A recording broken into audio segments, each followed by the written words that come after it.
Good afternoon and welcome to Quays News. My name is Alfie Brumed. And I'm Isabel Grady. First tonight, it's 4 days since the awful terror attack on a synagogue in Manchester. The funeral of Adrian Dolby will be held today. The 53-year-old died after being accidentally shot by a Greater Manchester Police firearms officer.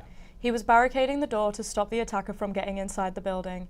Our reporter, Zara Altaf, has been to Heaton Park Hebrew Congregation Synagogue to tell us more. Yesterday held the funeral of Melvin Kravitz, who sadly passed away, falling victim to the terror attack on October 2nd. Hundreds came to show their respects to the victim and his family. Today, the second funeral resulting from the attack will be held in memory of Adrian Dolby. Mr. Dolby was mistakenly shot by police whilst he was barricading the door of the synagogue from suspected attacker Jihad al-Shami around 9:30 Thursday morning. His neighbour Hussein Wakas said, even though he wasn't family, he was the person I would always go to speak to. Mr. Dolby grew up over 500 yards away from the attack on Monica Avenue, Crumpsall, where him and his family lived for decades. Mr. Dolby's family have said he was a hero and tragically lost his life in the act of courage to save others. Sir Keir Starmer has vowed additional ongoing security following the tragedy. These measures are yet to be seen. A report by the Higher Education Policy Institute this year found a catastrophic decline in formal language learning, with more students studying A-level PE than French, German and classical languages combined. At a higher level, degree programme uptake has also dropped, with around 30 universities across the country having closed their language departments since 2014. The University of Salford allows students to take a language alongside their degree through the university-wide language programme, which can be credited module on some courses, but that will be changing soon. Quest'estate il University-wide Language Program dell'Università di Salford chiuderà, rendendo impossibile imparare una lingua straniera qui. I think it's a real shame because learning a language is a really useful skill and a really good way to learn about the culture. So I think it would be a big loss to Salford. I think the crux of the problem at this particular university, but also others, is that not enough degree programs have allowed language options to be studied. I think here it's only around a quarter. So if languages here are deemed to be not viable anymore economically, it's because they haven't been supported sufficiently within the university. But even in places where languages are offered, fewer students seem to be choosing to do them. I think some young people are perhaps more comfortable with the curriculum of other subjects. They're able to memorise some facts, regurgitate them for an exam and then move on. And if this continues, students like Jacob fear the potential consequences. You know, especially with the direction of politics in Britain at the moment, I think people are less interested in external culture, and it's only natural to presume that less people learning languages means that they'll be less equipped to understand other people, other cultures. Aber wenn weniger Menschen in Großbritannien Sprachen lernen, konnten neue und bessere Technologie und KI uns stattdessen beim Lernen unterstützen. Oder können wir Funktionen wie die Live-Übersetzung in den neuen AirPod Pros verwenden? To replace language learning entirely. They would probably work. If I need a quick translation for something, I would rely on this. But if I need a professional translation where the transcript of what I hear, what I read is essential for my profession, then definitely we are not ready to substitute. On a positive note, we have shown in our research that the physical presence of a robot motivates students to learn, to want to try. Robots are not judgmental, so I can make a mistake if I speak to a robot, but if I'm doing my practice with a teacher, maybe I will feel a bit shy. But why is learning a language so important? Perché in questo modo cominci a capire veramente I valori e le culture degli altri. Rhys Hansen, Quays News. We contacted the university's language department for comment, but have yet to receive a reply. Yesterday, the Conservative Party's annual conference began in Manchester. The event has seen internal tensions, low turnout and criticism that the Tories are drifting towards Reform UK's populist stance. Our reporter, Gracie Jones, joins us live from outside the Manchester Central Convention Complex. Hi both. Yes, thank you. So it's the second day of the Conservative Party conference here in Manchester Central. I'm stood just right outside where the conference has been taking place all day, and it's been pretty busy out here today. There's been quite a lot of people. There's been some young Conservatives on the street handing out flyers to people. There's been police presence and a couple of people with protest signs, but it's remained very peaceful so far. The main takeaway from today is that the Tory party have tried to reposition themselves as the only financially stable party. So Sir Mel Stride, the shadow councillor, has promised a £5,000 tax rebate for young people in their first job to help them towards their first homes. He also said that the party would abolish tax rates for high street shops. So under these new proposals, retail, hospitality and leisure firms in England would be exempt from tax up to a limit of £110,000 annually. The party said that the policies would be paid from a savings drive with £47 billion a year, making cuts to welfare, the civil service and foreign aid. In a bid to reposition the Tories as the most and the only party that can be financially trusted, Sir Mel Stride sought to draw a line under Liz Truss's mini-budget back in 2022. He attacked Labour's record in office, financial plans were just as bad as Labour's, concluding that the Conservative Party were the only party that would stand up for fiscal responsibility. The Tories have also vowed to cut energy bills by 20% by scrapping the carbon tax and wind farm subsidies. The Shadow Energy Secretary, Claire Coutinho, has claimed that the two policies will save the average family £165 a year. She said that back in 2008, Ed Miliband, in his infinite wisdom, chose to double the subsidies on offer for wind farms. So the Conservative Party closed them when they got into power, but now they're saying they're going to scrap them altogether. So that's the latest for today, but we'll be back tomorrow to let you know what Day 3 has in store. Gracie Jones, Central Manchester. Gracie Jones at Manchester Central, thank you. Today is the 13th annual World Cerebral Palsy Day, and this year the theme is Unique and United, which aims to champion individuality. 1 in 400 children in Manchester have cerebral palsy, and over 160,000 people live with the condition in the UK alone.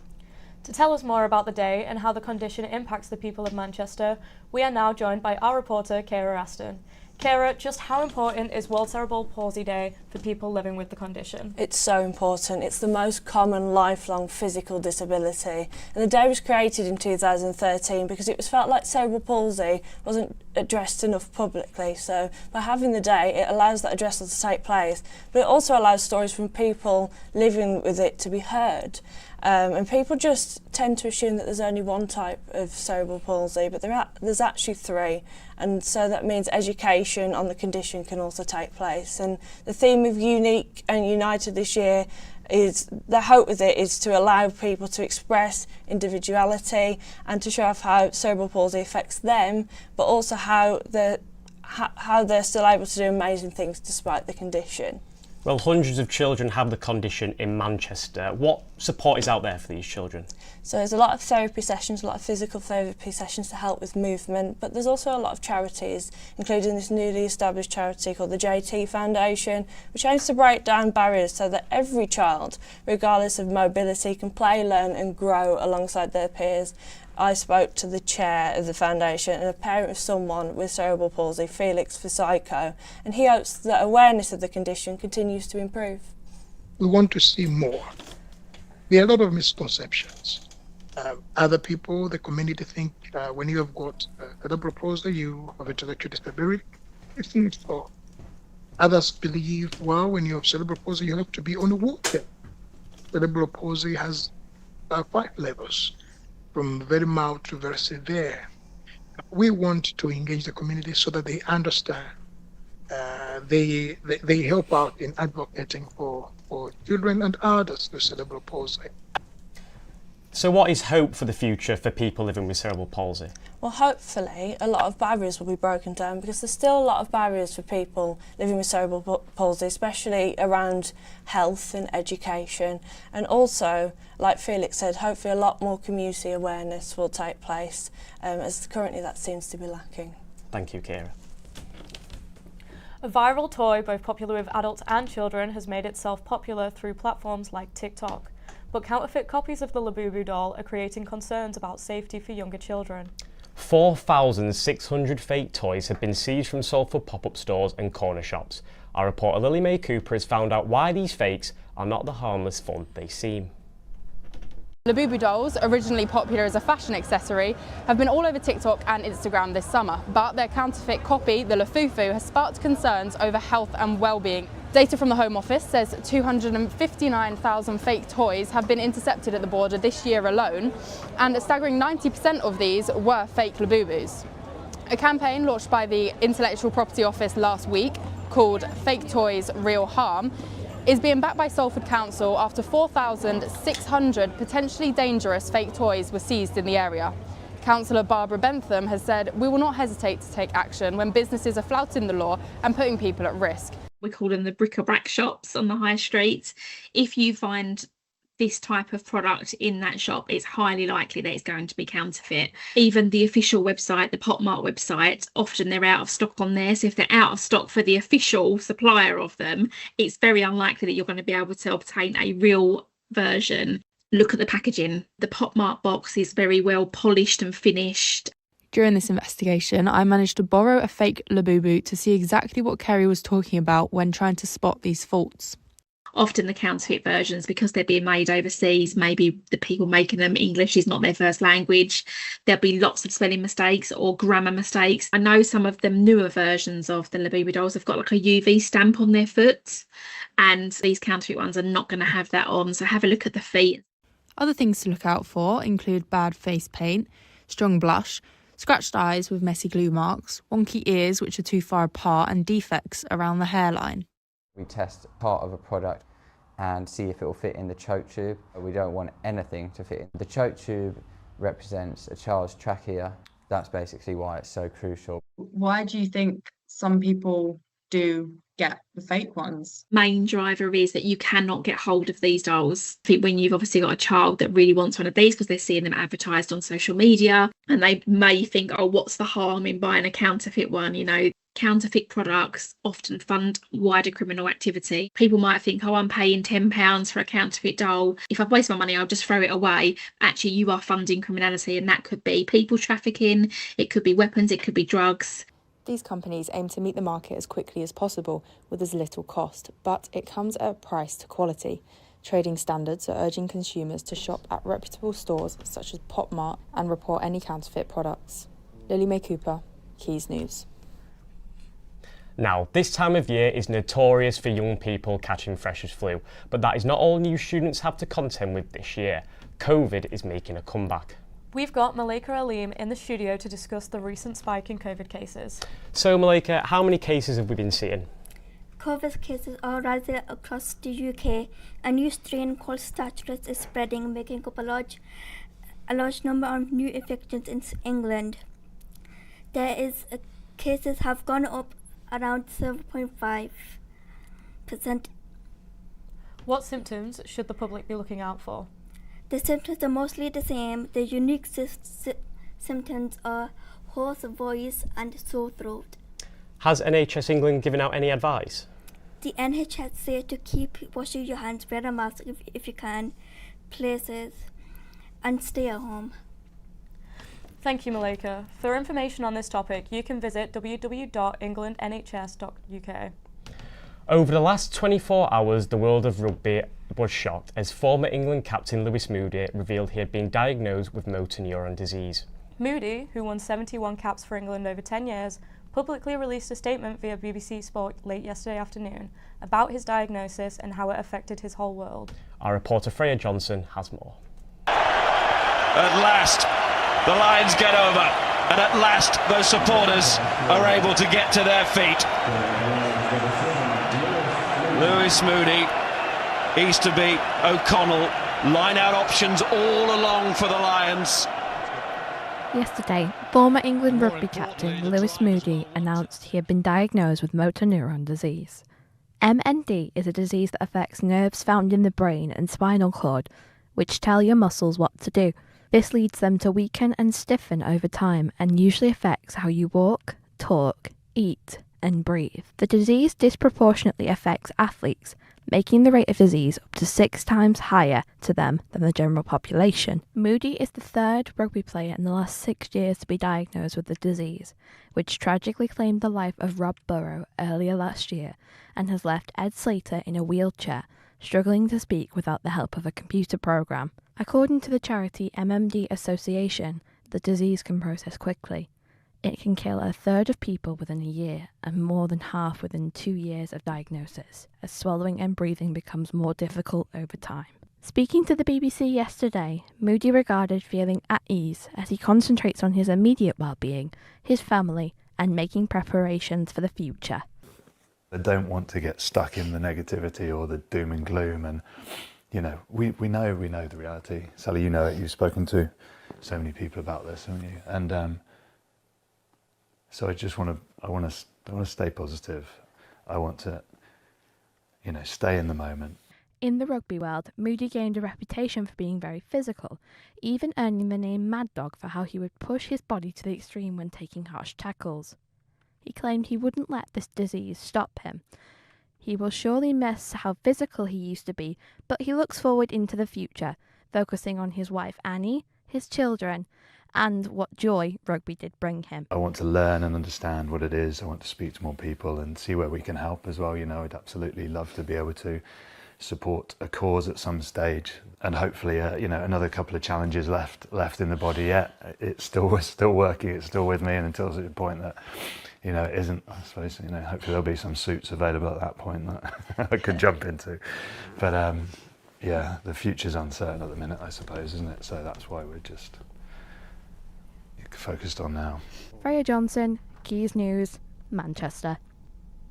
Storm Amy has battered parts of UK this weekend, bringing widespread disruption and fresh warnings about climate change.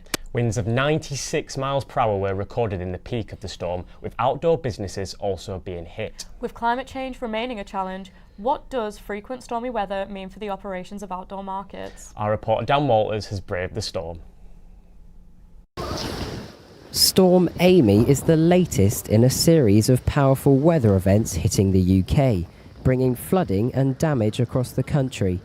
It's part of a clear pattern. A warming planet means wetter winters, stronger storms, and a greater risk for communities and businesses. According to the Met Office, the UK is now seeing more frequent heavy rainfall and record-breaking temperatures. September saw a 132% increase of the average rainfall for the month. It's also projected that the amount of rain from a weather event that should occur once every 2 years in summer is expected to increase by around 25%. So climate change signs are clear, with it still affecting global operations like food production. But how is this shift happening? We have the extreme weather events and the unpredictability of the climate being put on steroids, if you like. And so what we see is that the chances of large-scale disruptions to food systems and it sort of impacts on food security. For outdoor businesses like Manchester Piccadilly street food markets, changing weather can seriously impact the way they work. Stalls that once relied on steady weekend trade are now at the mercy of the weather. Yeah, you lose probably 70% of your customers. Yeah. Unless I've got regulars. A lot of the offices are regulars. They kind of keep an eye on the weather anyway, so they'll come with umbrellas. So not only are these businesses facing difficulty with infrastructural damage, they're also being hit by financial damage too. It's already difficult for outdoor operating businesses here in Manchester with the already rainy weather. But is it going to get even more difficult with increased climate change and therefore more stormy weather, impacting food security and operation? Attempting to solve our climate crisis hasn't proven to be easy. Perhaps a lack of international policy commitment making matters worse. We will expect things to get worse. Things will get worse and worse and worse. until the point at which we manage to reduce the flow of greenhouse gases into the atmosphere. So are our food markets dying? Could climate change be their biggest killer? It's clear they need to adapt for future climate changes, but how fast can they react in an ever-changing globe? Dan Walters, Quays News in Manchester. Poor Dan, I would not have liked to be out there. Definitely not. Well, that's all we've got for you today. Thank you for tuning in to Quays News. For all things Salford, keep up with us at Quays News on social media. Goodbye.